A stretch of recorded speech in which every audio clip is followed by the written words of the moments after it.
I'll never forget that night. How could I? It was the night I learned that some places are best left undiscovered and that some roads should never be taken. I was young, full of curiosity, and maybe a little reckless. I'd been driving across the country, just me, my old truck, and the open road. It was a quiet evening, the kind where the sun was setting behind me, leaving everything in a dim orange haze, and the world seemed far too still. But that stillness wasn't peaceful. It was unsettling. I had been driving for hours, leaving the city far behind, when I noticed the road signs slowly disappearing. My GPS had long since stopped working, and there were no more gas stations, no more signs of civilization. I didn't think too much of it. I was used to getting off the beaten path every now and then. It's part of the adventure, right? The beauty of the unknown, the promise of hidden places waiting to be discovered. But this time, I'd gone too far. The further I drove, the emptier the roads became. Fields stretched endlessly on either side, vast and empty. No houses, no farms, just nothingness. I started to feel a little uneasy, but shrugged it off. I'd been on the road for so long that I began to daydream about what I'd do when I finally reached my destination. That's when I saw it, just off the road, a small shack. It didn't look like much, but it was something, and after so much nothing, even the smallest structure felt like a lifeline. I pulled off the road and into the dirt driveway, the tires crunching under the weight of the truck. The shack was run down with broken windows and a sagging roof, but there was something off about it. A dark energy hung in the air, and the silence was so thick it felt like it was pressing in on me. But I figured it was just an old house, maybe abandoned. Still, something about it tugged at me, something I couldn't explain. I got out of the truck and walked toward the door, hesitating for a moment. Maybe it was the odd feeling that had settled in my gut, or maybe it was the way the shadows seemed to stretch unnaturally around the place. But I pushed it aside. I needed a break, and I was too far from any real town to be picky.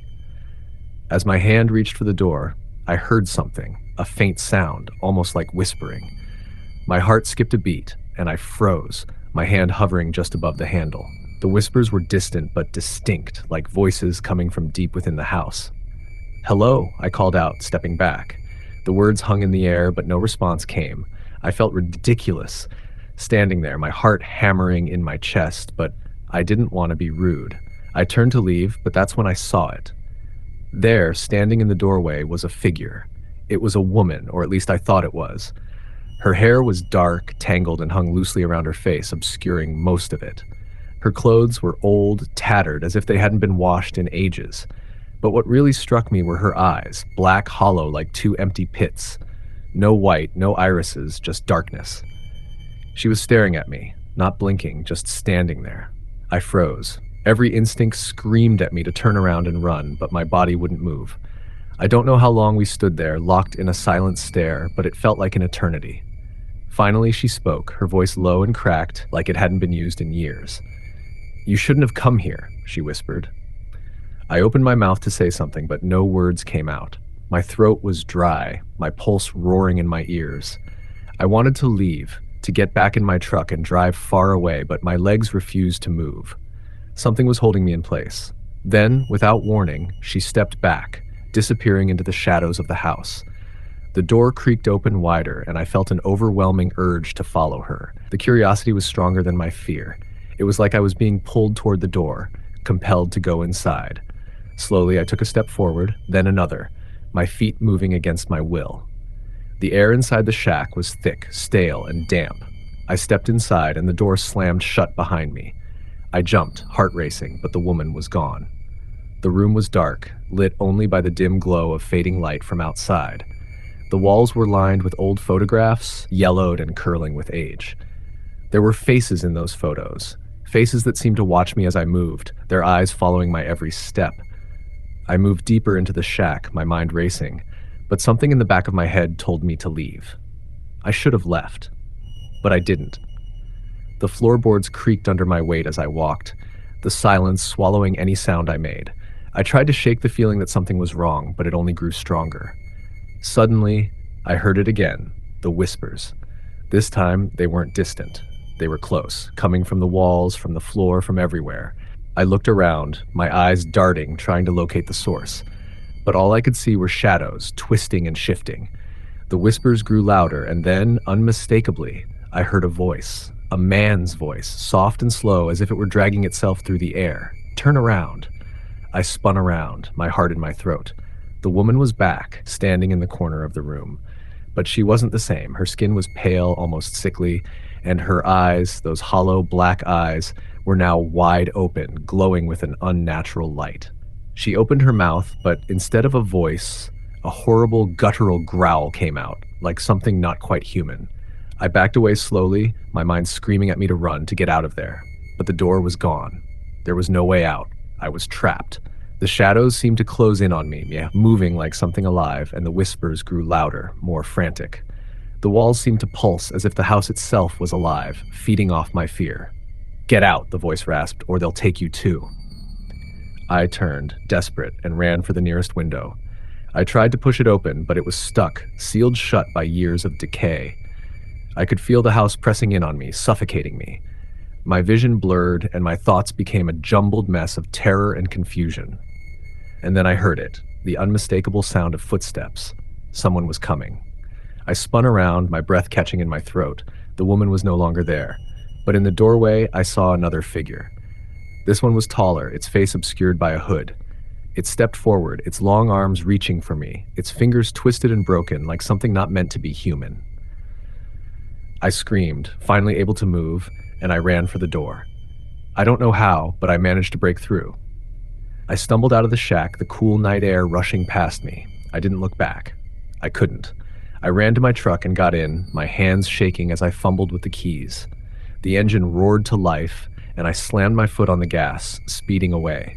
The road stretched out before me, but I didn't feel safe. I kept glancing in the rearview mirror, expecting to see something following me, but there was nothing. Still, I didn't stop. I kept driving, the unease crawling under my skin. It wasn't until hours later, when I finally stopped at a gas station, that I realized something. The woman's words echoed in my mind, "You shouldn't have come here." And now, I know why. The shack didn't exist. It wasn't on any map. It wasn't on any GPS. It was a place that wasn't supposed to be found. A place where things that shouldn't exist do. I've never gone back to that road. And I never will. Next story. I'm telling you this story now because I'm still haunted by it. The events, the terror, and the way it twisted my mind. Every night it replays in my head like an endless loop, suffocating me, reminding me that it was real and I can't ever forget. It was a cold October evening when it all started. I don't know why I thought it was a good idea, but I decided to drive out to the country, away from the noise of city life, away from all the chaos that had been weighing on me. I thought being alone in the middle of nowhere would give me some peace. I was wrong. Dead wrong. I had just come off a long week at work and wanted to clear my head. A little cabin in the woods, far from any kind of civilization, sounded like the perfect place to do that. I booked a rental, this small rundown cottage that sat on a piece of property a few miles from the nearest town. The closest neighbor was said to be an old man who lived 2 miles up the road, but he hardly ever came into town, according to the locals. Perfect, right? I thought it'd be just me, the woods, and my own thoughts. I arrived just as the sun began to dip below the horizon, painting the sky in shades of red and purple. The drive had been long and isolating. The GPS had lost signal about 30 miles before I even got there, and the roads had been so narrow and winding, I wasn't sure if I was even going the right way anymore. I eventually found the cottage, tucked between towering trees that seemed to loom over it like sentinels. It looked like a place that had been forgotten by time. Creaky shutters, a sagging porch, and a yard overgrown with weeds. But it had character in a way, and I didn't mind the isolation. I stepped out of the car, breathed in the crisp air, and walked up to the door. The key was hidden under a loose stone by the front step, just like the owner had said. I unlocked the door and stepped inside. The interior was just as old as the outside, but there was a certain charm to it. A stone fireplace dominated one side of the room, with an old leather armchair positioned in front of it. The smell of wood and dust filled the air, and I immediately felt the weight of the silence around me. It was peaceful in a way. I didn't waste time getting comfortable. I made a fire in the fireplace and unpacked my things. The old man had told me that the place had no Wi-Fi, no cable, no phone service, just nature. I thought it sounded wonderful. No distractions, no noise, just me and the wilderness. I made a cup of tea, sat by the fire, and began to read. The night seemed to stretch on forever. I was so used to the constant hum of the city that the quiet was almost deafening. Every creak of the floorboards, every gust of wind outside made me jump. Still, I tried to push past the unease, telling myself it was just the unfamiliarity of the place. But something kept nagging at me, like I was being watched, like there was something just outside the window, lurking in the dark. Around midnight, I decided to go to bed. The fire had died down to embers, casting flickering shadows across the room. I turned off the lights, climbed under the thick blankets, and closed my eyes.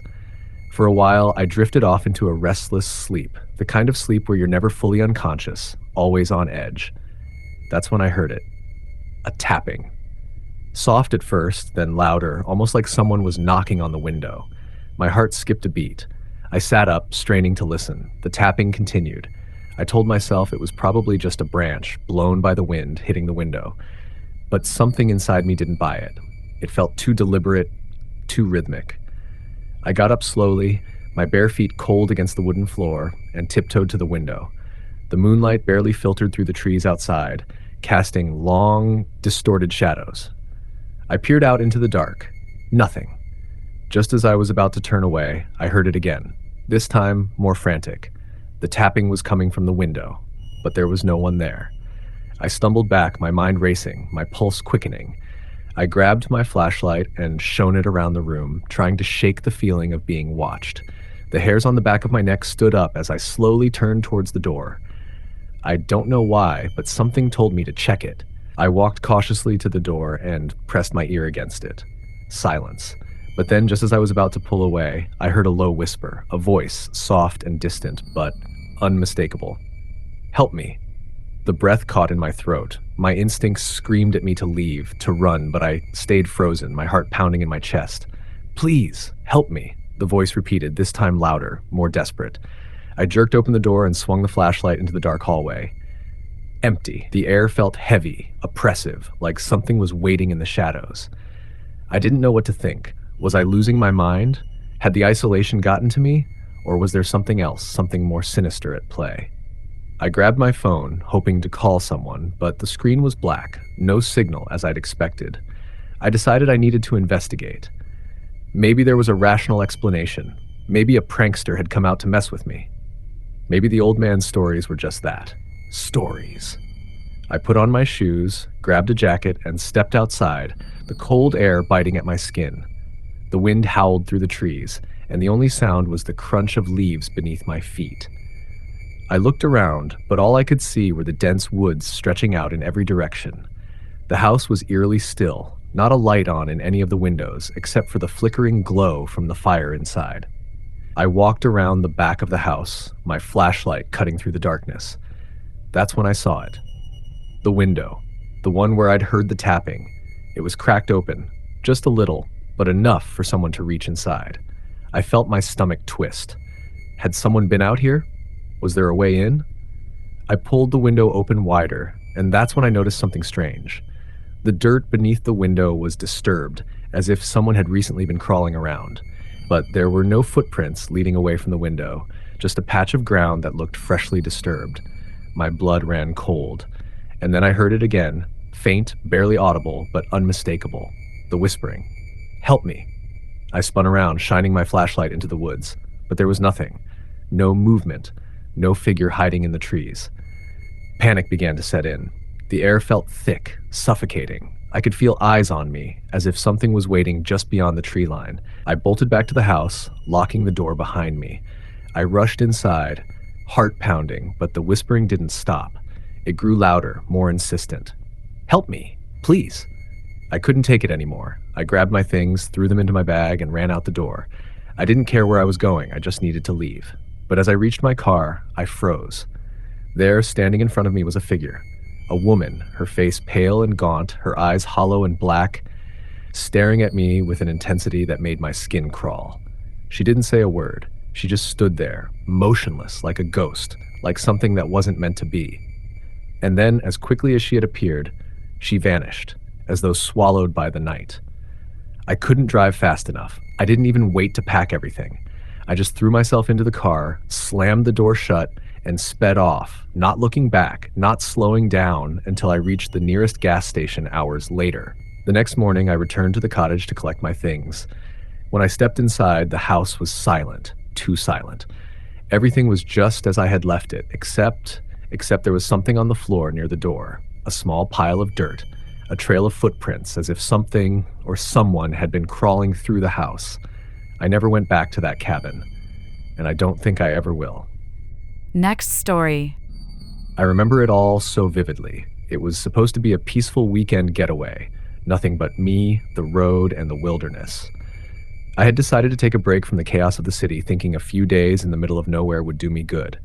The idea of being completely isolated, surrounded by nothing but trees and the occasional breeze, seemed oddly comforting. But the silence, it was too much.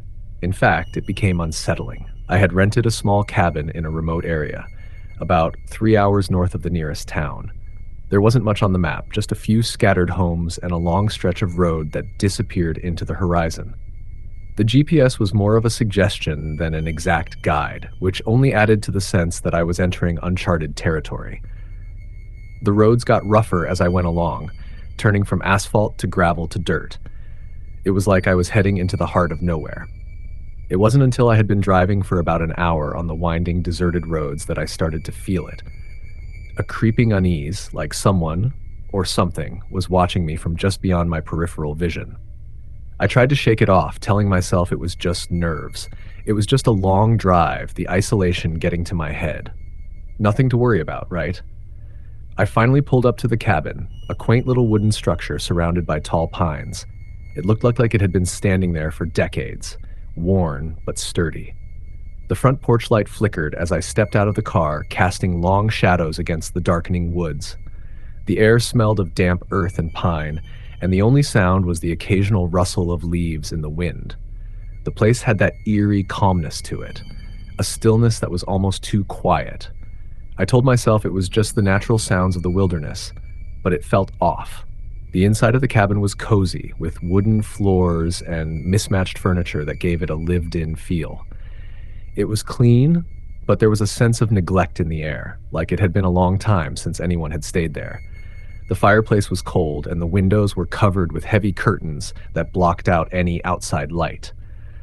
I set my bag down, grabbed a blanket from the couch, and made myself comfortable by the fire. That's when I first heard it. At first, it was faint, a soft tapping sound coming from somewhere outside. It could have been an animal, maybe a squirrel or a bird. But then, it became rhythmic. Tap, tap, tap. Louder now, as if something or someone was deliberately knocking. I went to the window and pulled back the curtain slightly, peering out into the darkness. Nothing, just the trees swaying in the wind. I told myself it was nothing, that I was just imagining things. But the sound continued, a persistent tapping that seemed to echo in the quiet of the cabin.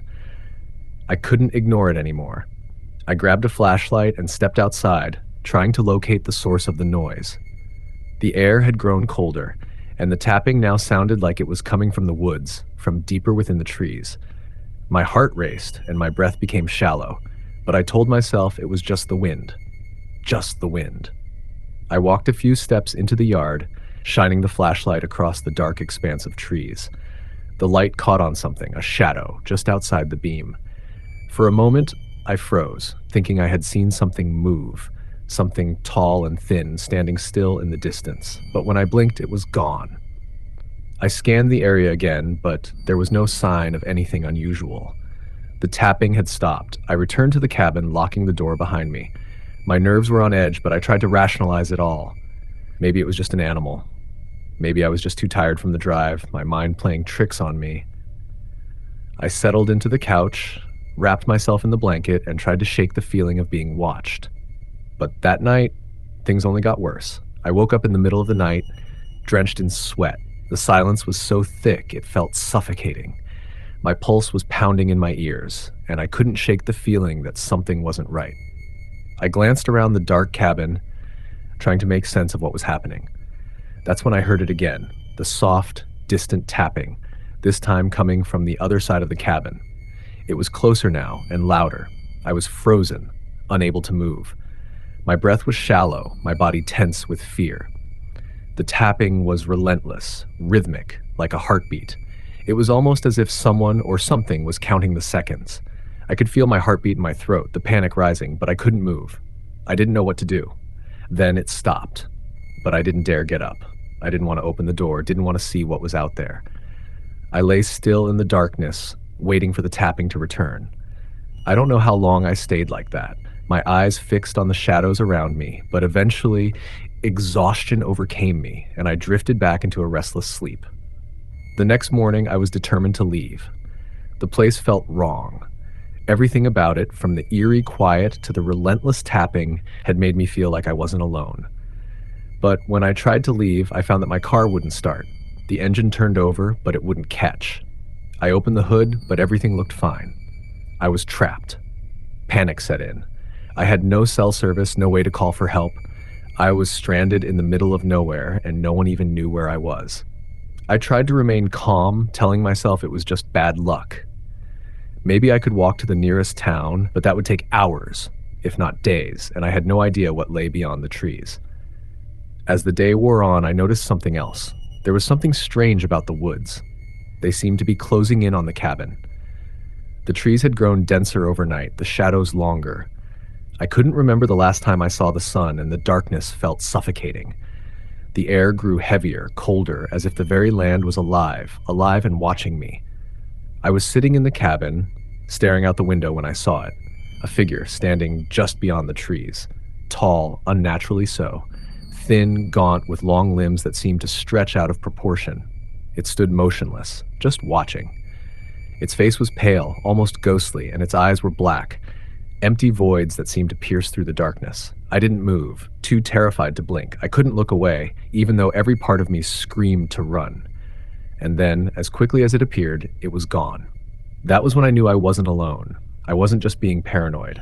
Whatever was out there, whatever had been tapping on the cabin walls, was real. It was watching me, waiting for me to make a mistake. My heart raced as the fear set in. I didn't know how to escape. I didn't know if I could survive this. The tapping returned that night, louder, more frantic. It wasn't just at the door anymore. It was coming from all sides of the cabin, a pounding, relentless rhythm that seemed to shake the very foundation of the house. I wanted to scream, wanted to run, but the terror kept me rooted to the spot.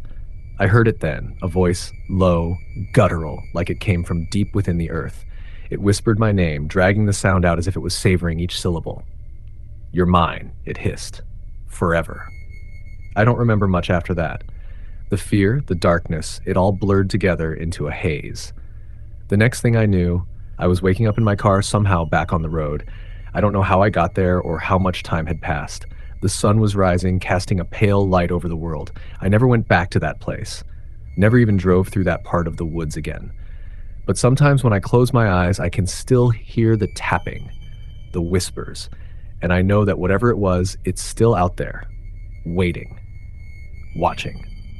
Next story.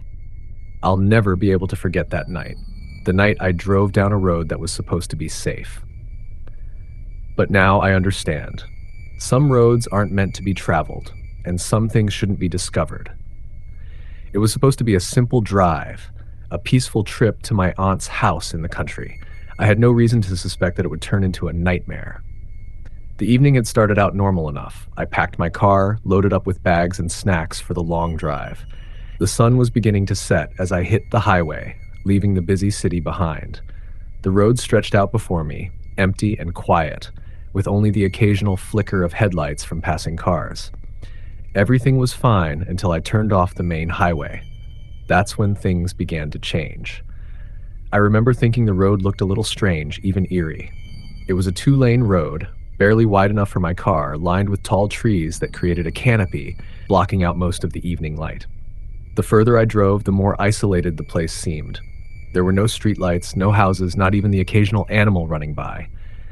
It felt like I had entered another world, a place that time had forgotten. I tried to shake the unsettling feeling in my chest, telling myself it was just the isolation playing tricks on me. Then I saw something. Just ahead, in the distance, I noticed what looked like a figure standing on the side of the road.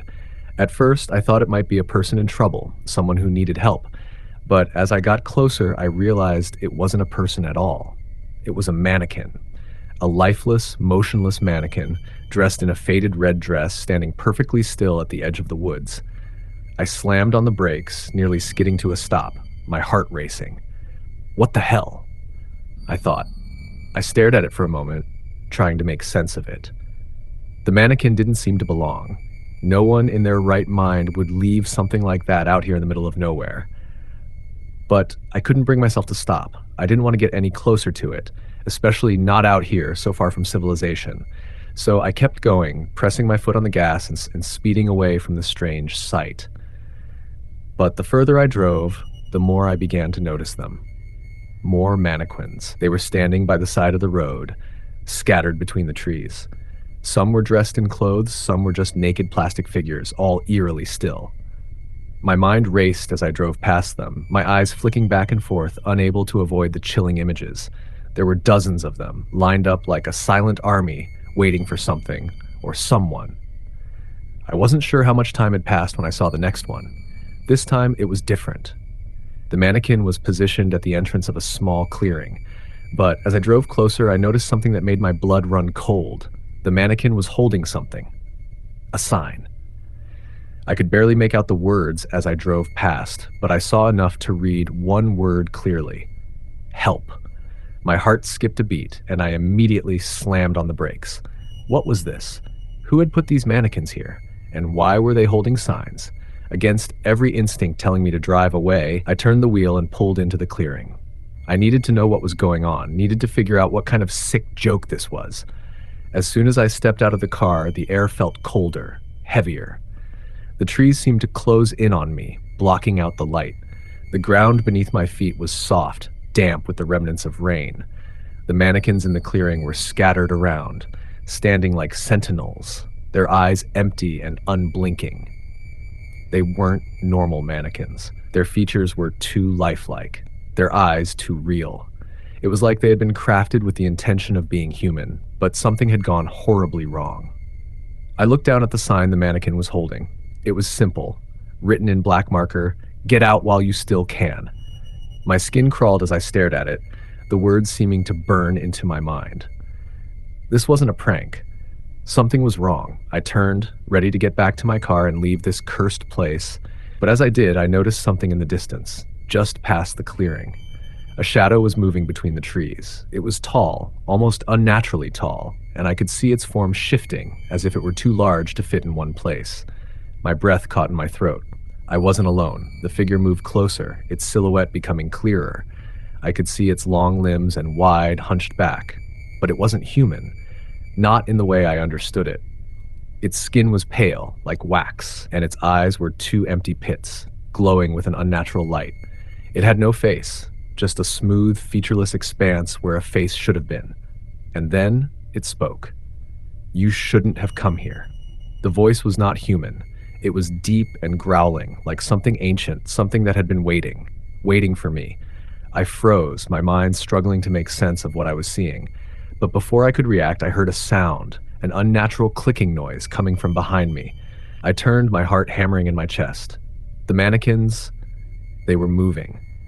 Slowly, almost imperceptibly, but they were shifting. The one with the sign was now standing closer to me, its hand reaching out, the fingers twitching as if it were trying to grasp me. I had to run. I didn't care how crazy it seemed. I bolted for my car, my legs moving faster than I thought possible. I could hear the clicking growing louder, like 1,000 tiny mechanical noises coming from all directions. The mannequins were walking, chasing me, but not in the way you'd expect. They didn't run. They just moved, stiffly, unnaturally. I reached my car, my hands shaking as I fumbled for the door. I threw it open and jumped inside, slamming the door shut behind me. My fingers were trembling as I started the engine, the car roaring to life. But as I looked through the windshield, I saw something that froze me in place. The figure, whatever it was standing in front of my car now, its glowing eyes locked onto mine. It reached out with one long arm, and I could hear the rasping breath in the silence. "You can't leave," it whispered, and I felt the words crawl into my soul. In a panic, I threw the car into reverse and floored the gas pedal, my tires screeching on the gravel. I didn't dare look back. All I could think about was getting as far away from that place as possible. I didn't stop until I was miles away, my heart still racing, my mind spinning. The road I had driven down was gone when I looked behind me. It had vanished as if it had never existed. The trees, the clearing, the mannequins, all of it was gone, leaving nothing but empty road and silence. To this day, I can't explain what happened. Was it some kind of twisted dream? Or was it something darker, something that exists in the corners of this world, waiting for the next traveler to cross its path? All I know is that I'll never go back there, and I'll never forget the feeling of being watched, hunted by those mannequins. Next story. It was a quiet evening when I made the decision to take a drive through the back roads. It was one of those moments when I just needed to clear my head, a temporary escape from the weight of everyday life. The kind of thing where you don't really have a destination in mind, just a need to get away. I didn't know where I was headed, but it didn't matter. I liked the idea of wandering, of getting lost. I had recently moved to a small town that sat just outside a larger city, the kind of town where everyone knew everyone, and the streets were lined with old homes and empty shops. There wasn't much to do there, so most nights were spent driving around, trying to find something interesting to occupy my time. That evening, I left my house, passed through the town square, and made my way toward the outskirts. The roads became more desolate as I left the town behind, the houses fewer and farther apart. I rolled down the window, letting the cool evening air rush in, and put on some music. The miles stretched on, the quiet countryside only broken by the occasional passing of another car. As I drove further, something started to feel off. It was hard to pinpoint exactly what it was, but it was as if the air around me had changed.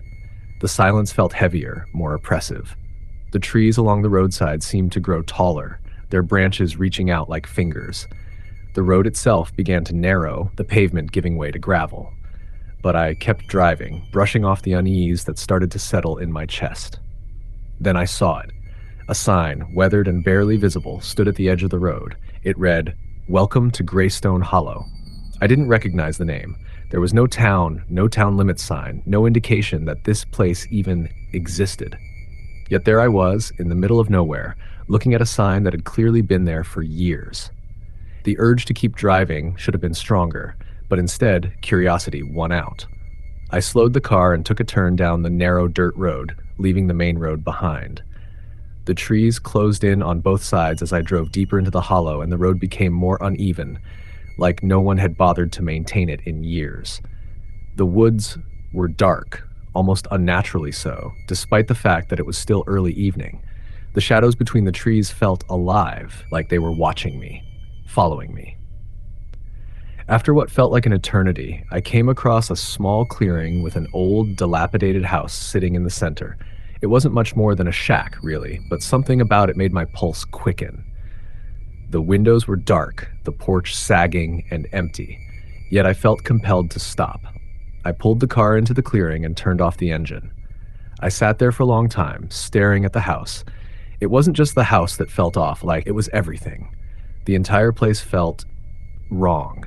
It was as if the air itself had a heaviness to it, a kind of energy that made the hairs on the back of my neck stand up. My instincts screamed at me to leave, but like a moth to a flame, I stepped out of the car and made my way toward the house. The ground beneath my feet was soft, the dirt giving way with each step. I reached the porch, and for a moment, I hesitated. The house was silent, the world around me still and dead quiet. I reached for the door handle, and before I could even turn it, the door creaked open by itself. I froze. My heart pounded in my chest. This was insane. I should have turned back right then, but the curiosity, the pull, was overwhelming. I stepped inside. The air inside the house was thick with dust. The room was dark, with only a few rays of fading light cutting through the grime-covered windows. The furniture was old, some pieces broken or tipped over. But what struck me the most was the smell. A rancid, musty odor that filled my nostrils and made me gag. Something was terribly wrong here. I moved cautiously through the house, each step making the floorboards groan under my weight. I found myself in what appeared to be the living room. A fireplace sat along one wall, but the hearth was cold and empty. Something caught my eye, an old photograph hanging crookedly on the wall. It was black and white, showing a family standing outside the house, smiling. But their eyes were wrong. There was an emptiness to them, as if they weren't really there. I tore my gaze away, feeling my stomach twist in discomfort.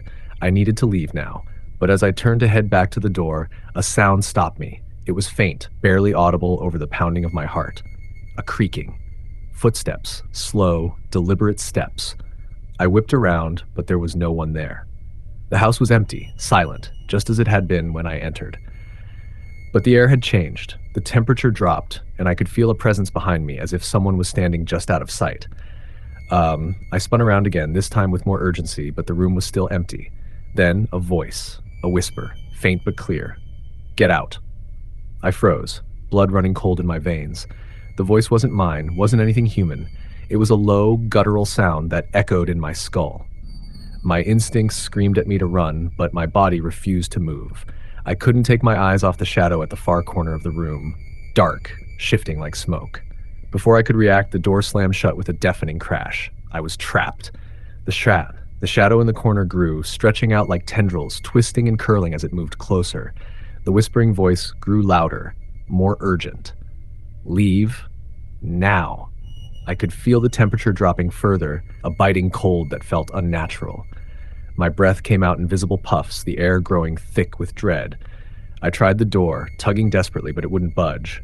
Panic surged in my chest, and I stumbled backward, looking for another exit, but there was none. I was trapped, the walls closing in. And then I saw it. A figure in the doorway. A man. At least I thought it was a man. His face was pale, ghostly, his eyes sunken deep into his skull. His clothes were old-fashioned, out of time, but it was his eyes that gripped me with terror. They were empty, hollow, black. "Get out," he whispered again, but this time it wasn't a warning. It was an order.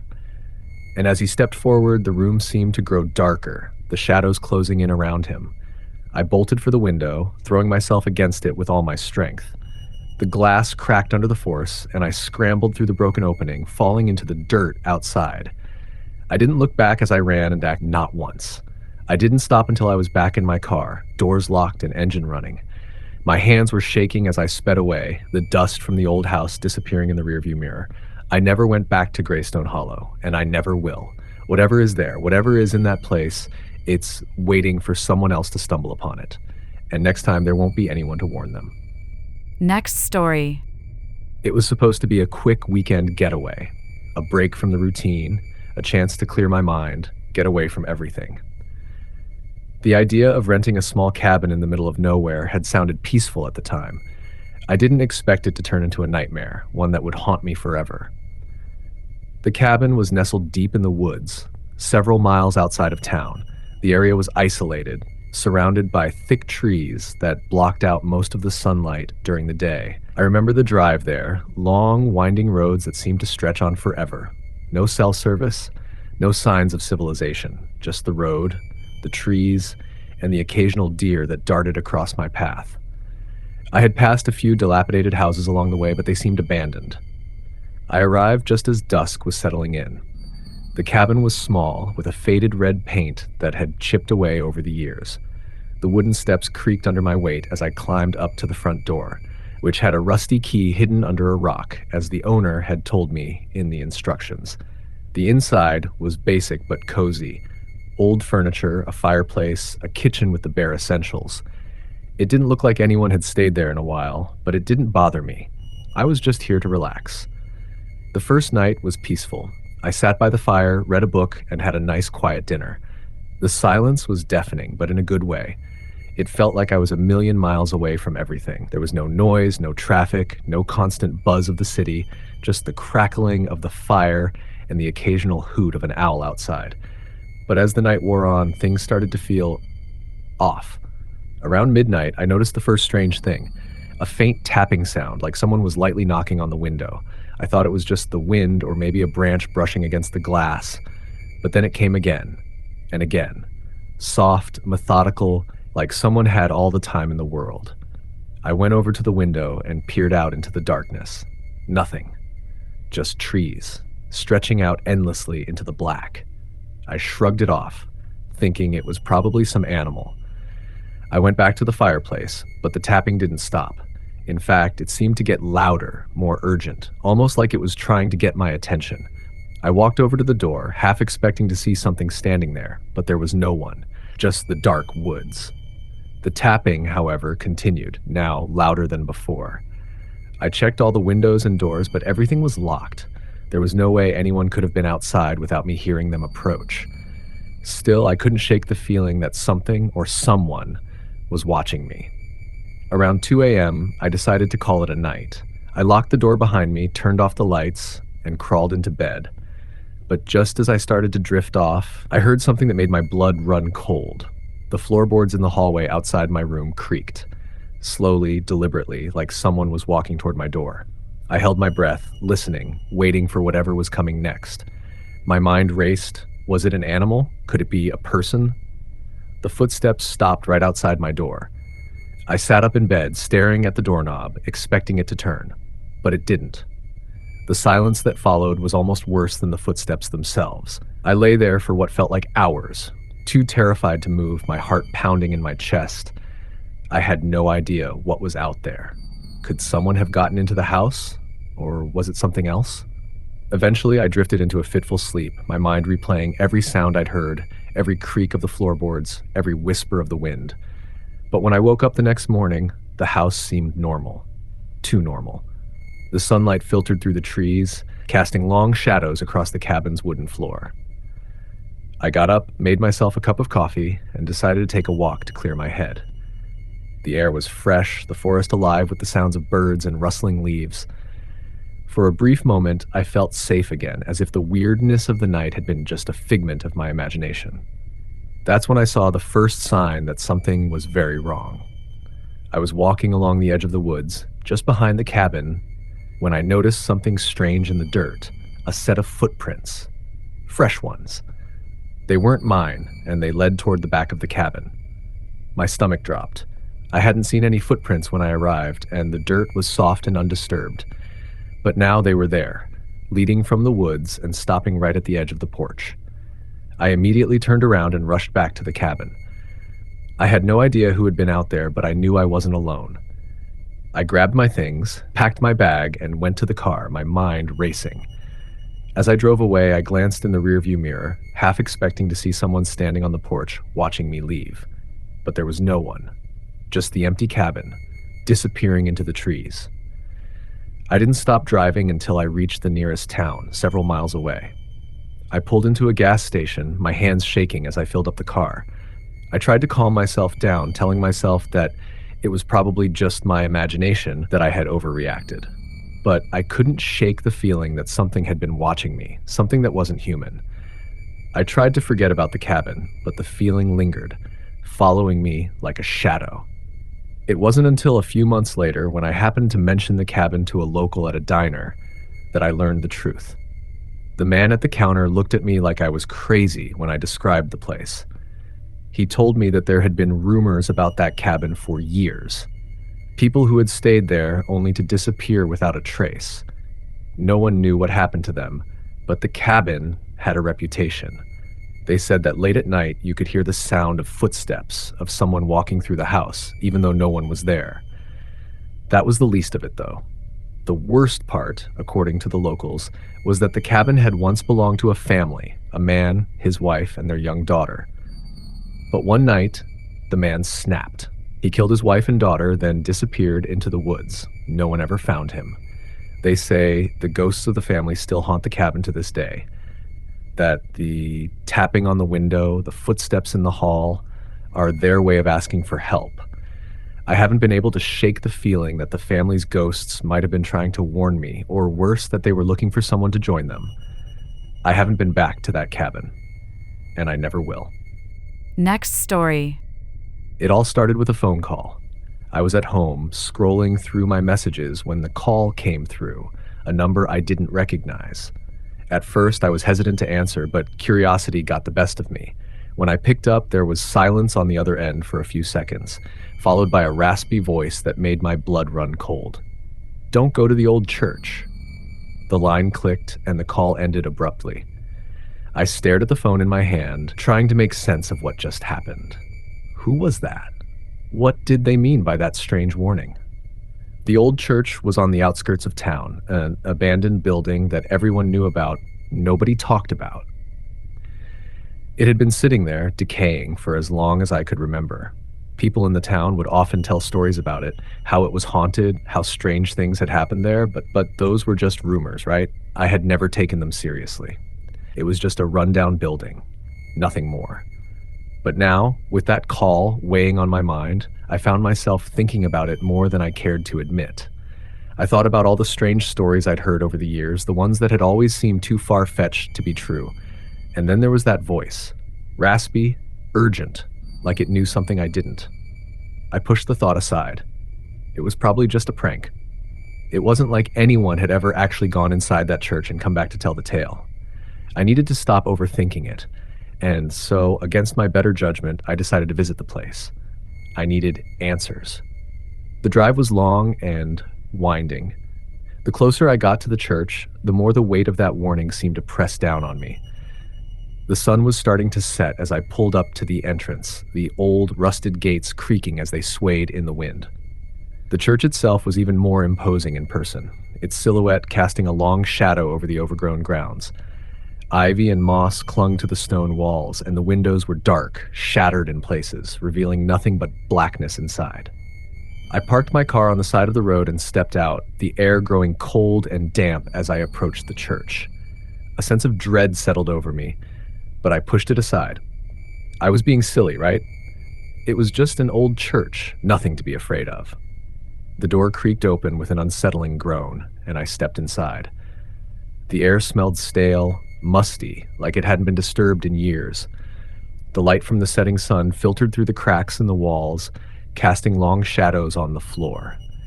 As I moved deeper into the building, the floorboards creaked under my feet, and I felt a strange sense of unease settle in the pit of my stomach. Something was wrong. I could feel it. The silence was suffocating, and I found myself straining to hear anything at all. I thought I heard a faint whisper, but when I stopped and listened, it was gone. I shook my head, trying to dispel the growing sense of paranoia creeping up on me. As I walked further into the church, I noticed something strange. There were candles lit along the altar, despite the fact that the church had been abandoned for years. The flames flickered softly, casting a faint glow on the walls, and I felt an inexplicable chill run down my spine. It was like someone had been here, and not just recently. The air felt charged, as if something supernatural was lingering in the room. I turned to leave, but the door slammed shut behind me with a deafening crash.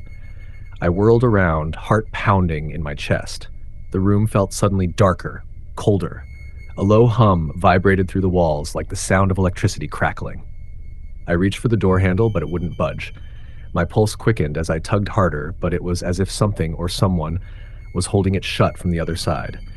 I backed away from the door, my mind racing. What was happening? Why couldn't I get out? And then I heard it, a low, guttural growl coming from the far corner of the church. I spun around, eyes wide with terror, but saw nothing. The sound came again, louder this time, and I could feel the hair on the back of my neck stand up. Something was there. Something that wasn't human. I reached for my phone, but when I tried to turn it on, the screen remained black. I tried again, but it wouldn't work. It was as if all the power in the church had suddenly been drained. My heart raced as I realized how alone I was, how completely cut off from the outside world. And then, in the flickering candlelight, I saw it. A shadow. No, a figure, slowly emerging from the darkness.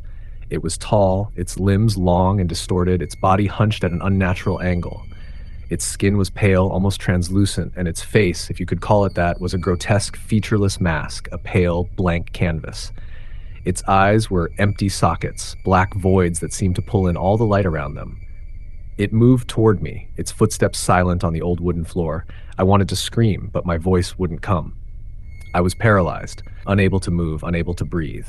The figure stopped just a few feet in front of me, tilting its head as if examining me, like it was studying its next victim. The air grew thick with dread, and I could feel a weight pressing on my chest, as if something was closing in, suffocating me. And then, In a voice that sounded more like a hiss than words, it spoke. "You shouldn't have come here." The words seemed to echo in the church, bouncing off the walls, reverberating in my skull. I stumbled backward, my body finally moving, but my legs felt like jelly. I crashed into a pew, the noise loud and jarring against the oppressive silence. I looked back up, and the figure was gone. Just gone. I scrambled to my feet, my breath shallow and erratic. I couldn't think. My mind was a haze of panic and fear. I ran toward the door, pounding on it with my fists, desperately trying to break through. The sound of the growl filled the air again, but this time, it was much closer, much louder. The door rattled under my blows, but I could feel something pulling me back, something dragging me into the darkness. And then the door opened. The cold night air rushed in, and I stumbled out, gasping for breath. I didn't look back. I ran as fast as I could, not stopping until I was back in my car. My heart was still pounding, and my hands shook as I fumbled to start the engine. When I finally did, I peeled out of there, not daring to look in the rearview mirror. I haven't been back to that church since that night, and I don't plan on ever returning. Whatever that thing was, whatever I saw in the church, is still out there, and I know deep down that it's waiting for someone else to make the same mistake I did. Next story. I'll never forget the night I found myself lost on a stretch of road that seemed to vanish into nothing. It was late, and the darkness had settled like a heavy blanket over the land. The faint hum of my car's engine was the only sound that kept me company. I had been driving for hours, trying to make my way back home after a visit to my cousin in the next state over. I didn't think much of it when I missed the turn to my usual route. I figured I could take the next exit and get back on track. But as I drove, the road kept twisting and winding in ways that felt unnatural. The signs, when I could even find them, were faded, barely legible. The trees lining the road were dense, their branches reaching out like skeletal hands, casting long shadows across the pavement. The moon was full, but it barely cut through the oppressive darkness. And then, to my growing horror, my GPS, usually my reliable guide, lost its signal. I stared at the screen, the swirling circle telling me nothing. Panic started to crawl up my spine. I wasn't lost, was I? No, I couldn't be. There had to be some sign of civilization ahead. I kept driving, hoping to see something, anything, but the road just stretched on endlessly. I was deep in the woods now, miles from anything that could offer help. The trees seemed to close in tighter with each passing mile, suffocating the night. The car's headlights flickered a few times, adding to the unease gnawing at me. I didn't want to admit it, but I felt watched.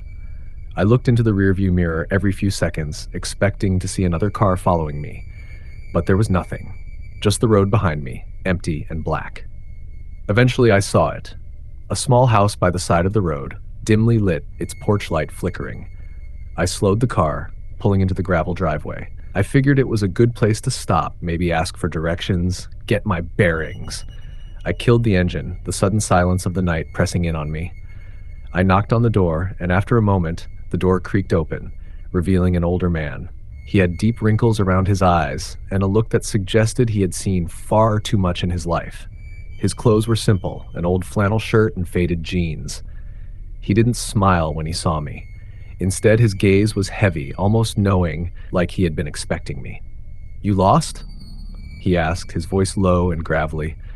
I nodded, trying to hide the discomfort creeping up my spine. "Yeah, I'm trying to get back on the main highway. I must have taken a wrong turn." The man didn't move to invite me inside. Instead, he simply stared at me, as if he was evaluating whether I was worth the trouble. "You don't want to be out here," he said, his words slow and deliberate. "Not at night. Not on this road."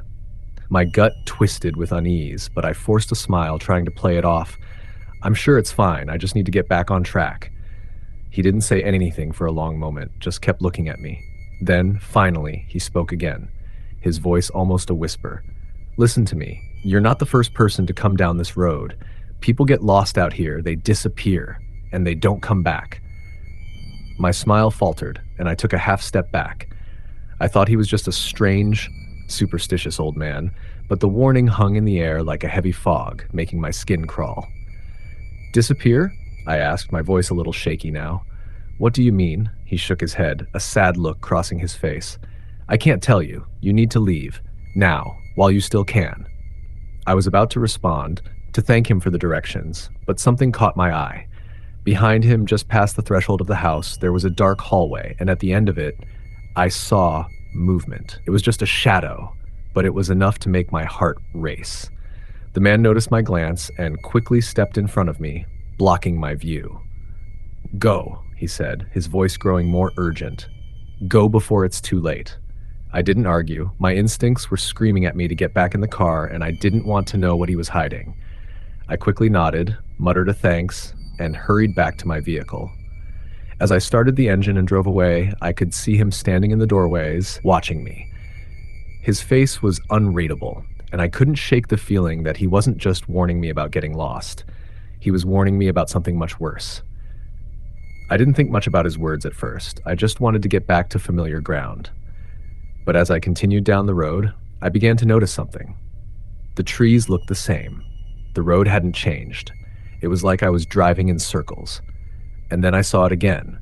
The same house, the same flickering porch light. This time, I didn't stop. I didn't even slow down. I pressed the pedal to the floor, desperate to escape, but the house kept appearing. No matter how many turns I took, no matter how fast I drove, the same house would materialize in the distance.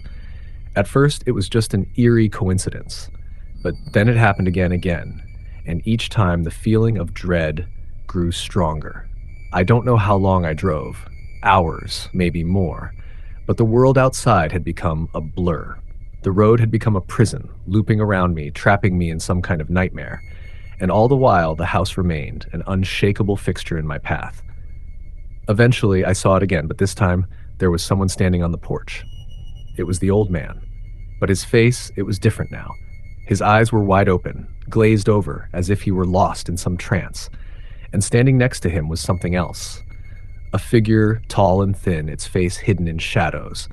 It reached out, its long fingers beckoning to me, and the old man, his mouth twisted into a grin, raised one hand and pointed directly at me. "Run," I heard him say, his voice now deep and distorted, as if it were coming from far away. "Run while you still can." I didn't wait. My foot slammed down on the gas pedal and I sped off, my mind racing, my heart pounding. I couldn't afford to look back. Not now. Not ever. I finally reached the highway again. Somehow. Some way. My hands were shaking as I gripped the wheel, and I didn't stop until I was in the nearest town. I found a hotel, locked the door behind me, and stayed there for the night. But even now, I still wonder. What was that road? Why did I keep seeing the house? And what happened to those who vanished? I don't have the answers. All I know is that some roads don't lead to anywhere safe. Some places are cursed, and no matter how hard you try, you can't escape them. Next story. I'll never forget the day it all started, the day everything shifted from normal to terrifying. It was a Saturday afternoon when I decided to take a little trip out to my uncle's old cabin, deep in the woods. It was the perfect escape.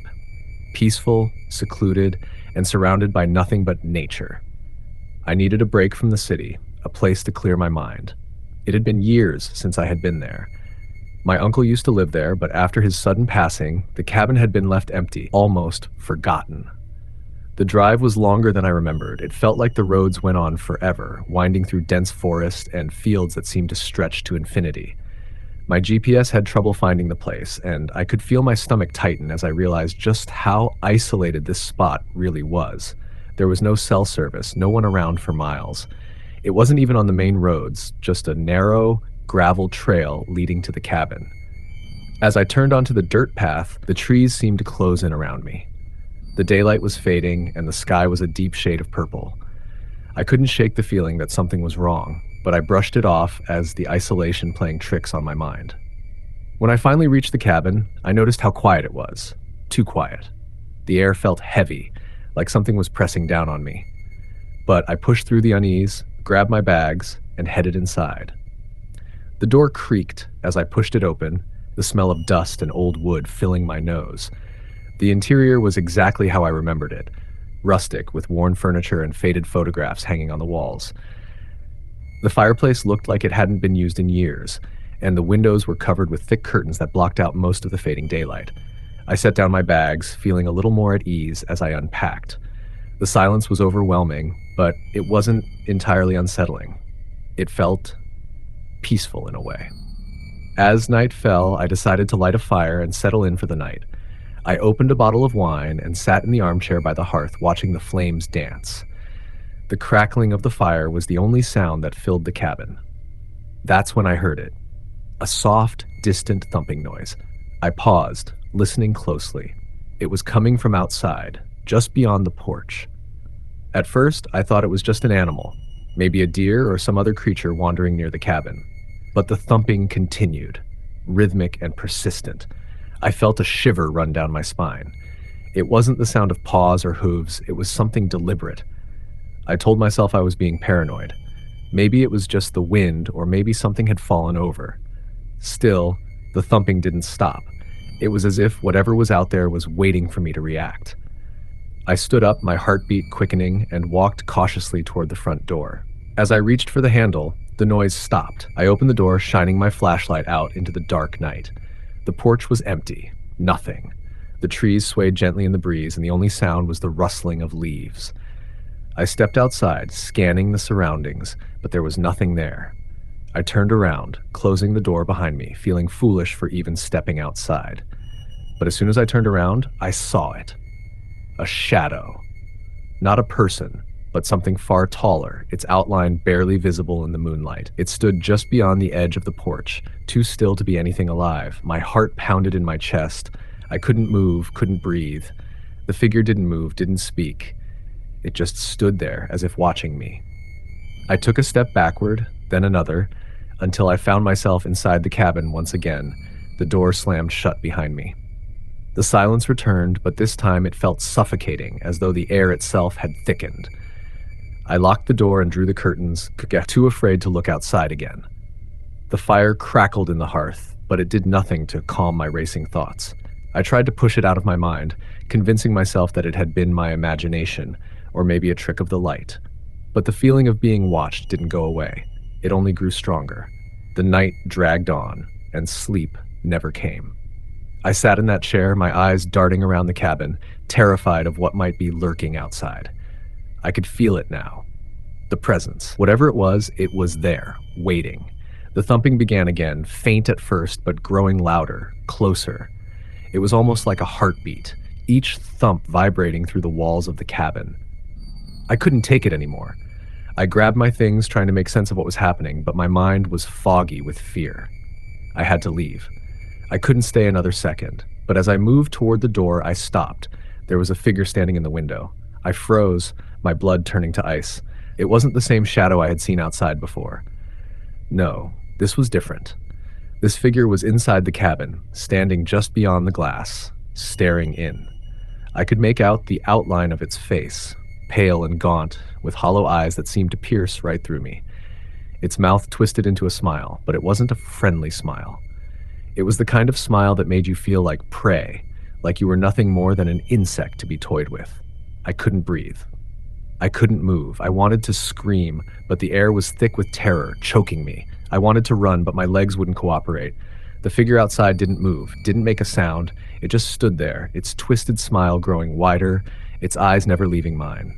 And then it whispered, a voice so soft, so low, that I could barely hear it over the thumping in my chest. But I heard it clearly enough. You shouldn't have come. In that moment, something inside me broke. The fear that had been building up inside me for hours exploded into full-blown panic. I ran, stumbling through the cabin, not even bothering to grab my things. I had to get out. I had to leave. I burst through the door, the cold night air hitting me like a slap in the face. I ran without looking back, not stopping until I was miles away from the cabin. I didn't even know where I was going. I just knew I couldn't be there anymore. I didn't know if the figure was still there, watching me, but I wasn't about to find out. I never went back. I couldn't. Every time I close my eyes, I can still hear that thumping. I can still see that twisted smile. And I know, whatever it was, whatever was in that cabin, it's still out there waiting for someone else to make the same mistake I did. Next story. It was the summer of 2004, and I had just moved to a small town in rural Texas.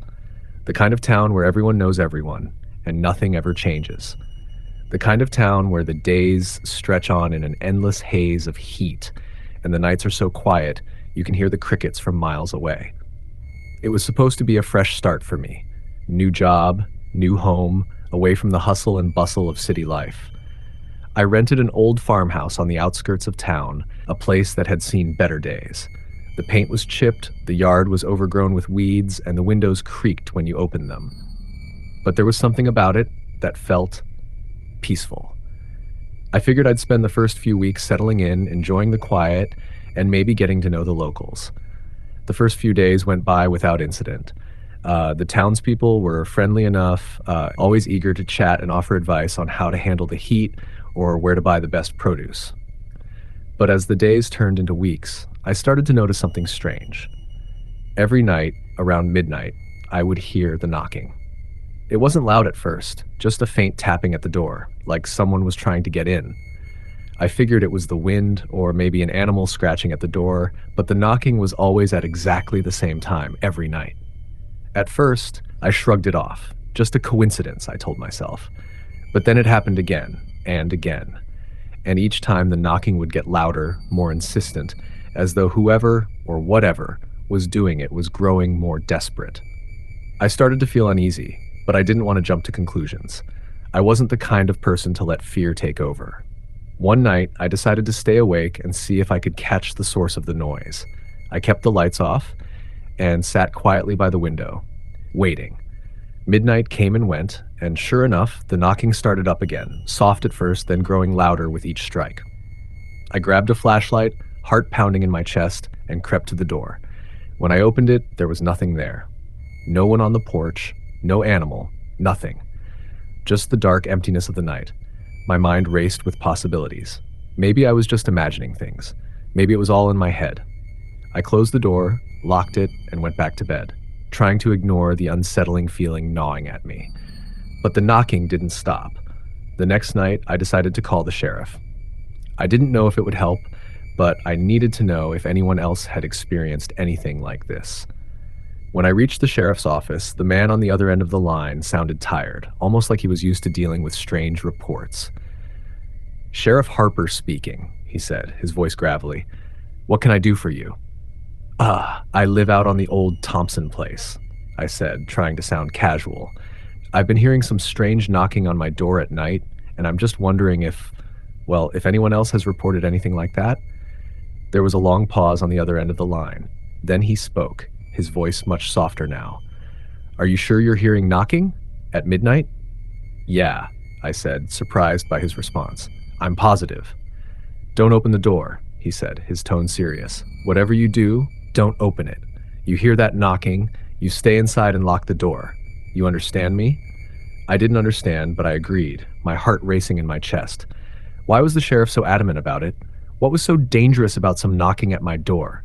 "Just stay safe," he said, before hanging up abruptly. I didn't sleep that night. I stayed up, sitting on the edge of my bed, listening for the knocking. Midnight came, and with it, the sound returned. The same soft, persistent tapping on the door. I tried to ignore it, but my nerves were shot. I wanted to know who or what was out there. Finally, I couldn't stand it any longer. I grabbed my keys, my flashlight, and my phone, and stepped outside, locking the door behind me.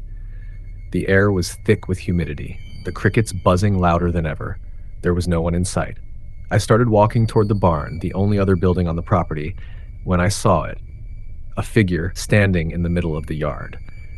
It was a man, or at least it looked like a man. He was tall, dressed in a tattered suit, and his face was hidden in shadows. I couldn't make out any details, but something about him felt wrong. His movements were too stiff, too slow. It was as if he was gliding toward me, rather than walking. I froze, every instinct in my body screaming at me to run. But I didn't. I couldn't. I just stood there, paralyzed, watching as he got closer, his form becoming clearer. His face still wasn't visible, but I could feel his eyes on me. Cold. Empty. "Who are you?" I shouted, my voice trembling. "What do you want?" He didn't answer. Instead, he raised one hand, and I saw it for the first time, his fingers, long and unnaturally thin, reaching toward me. As he stepped closer, I realized with a jolt that he wasn't making any sound as he moved. No crunching of the grass, no rustling of clothing, just pure, unnatural silence. Before I could move, I heard the sheriff's voice in my head, warning me, "Don't open the door." But this wasn't the door. It was something far worse. I turned and ran, sprinting back toward the house as fast as I could. I could hear him behind me now, the sound of footsteps dragging across the dirt, slow but relentless. When I reached the porch, I slammed the door shut, my hands shaking as I locked it. The knocking started again, just as it had before. But this time, it was different. It wasn't on the door. It was coming from inside the house, from the walls, from the floorboards. It was everywhere, surrounding me, echoing in my mind. I don't know how long I sat there, too scared to move. But eventually, the noise stopped. The house fell silent. The man, or whatever it was gone. I didn't sleep that night. I couldn't. I sat awake, staring at the door, waiting for something else to happen. The next morning, I packed my things and left. I never went back to that house. I don't know what I encountered that night, whether it was some kind of spirit, a man, or something else entirely. But whatever it wasn't human. I tried to tell the sheriff what happened, but he just nodded, like he already knew. "Some things are better left untouched," he said. I didn't argue. I left that town, and I've never looked back.